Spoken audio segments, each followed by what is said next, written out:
एक शहर में एक परिवार रहता था जिसमें राहुल और उसके माँ बाप थे। वह बहुत अमीर तो नहीं थे, लेकिन उनमें प्यार बहुत था। कुछ दिनों के बाद उस राहुल की शादी हो गई। उसकी शादी रागिनी नाम की एक लड़की से हुई। वह बहुत लालची थी।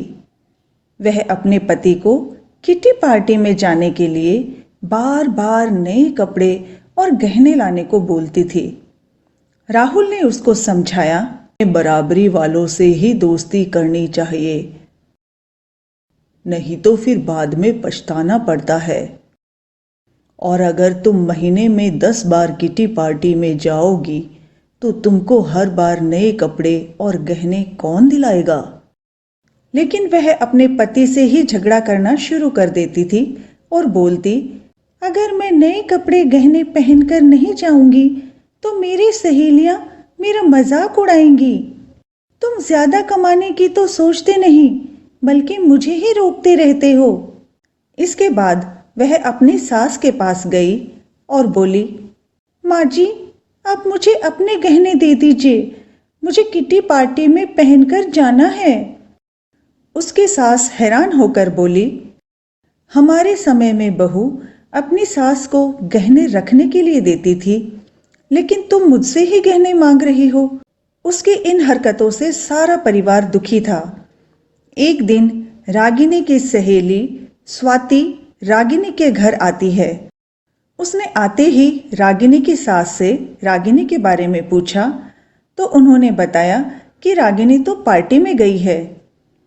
स्वाति ने रागिनी की सास से पूछा कि किस तरह बार बार नए गहने और कपड़े की डिमांड रागिनी करती रहती है और सारे पैसे इन पर ही खर्च कर देती है। सास ने स्वाति से पूछा, बेटी, ज्यादा जरूरी क्या है, रोटी या ये दिखावा। स्वाति ने कहा, माँ जी, जरूरी तो रोटी ही है, लेकिन रागिनी को यह बात समझानी होगी। रागिनी की सास ने पूछा, वह कैसे। इसके बाद स्वाति ने कहा, माँ जी, आप देखती जाइए।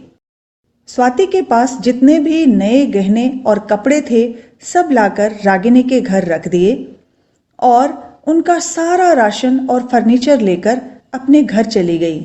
जब रागिनी घर आई तो अपनी अलमारी में नए गहने और कपड़े देखकर बहुत खुश हुई।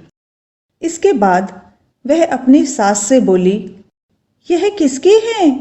तो उसकी सास बोली, यह सब तेरे हैं, तुझको अब जितना बदल बदल कर पहनना है पहन ले। रागिनी ने उनमें से नए कपड़े और गहने पहने और चारों ओर घूमने लगी। कुछ देर बाद जब वह रसोई में गई तो उसने देखा कि घर का सारा राशन गायब था। राशन के डिब्बों में गहने थे।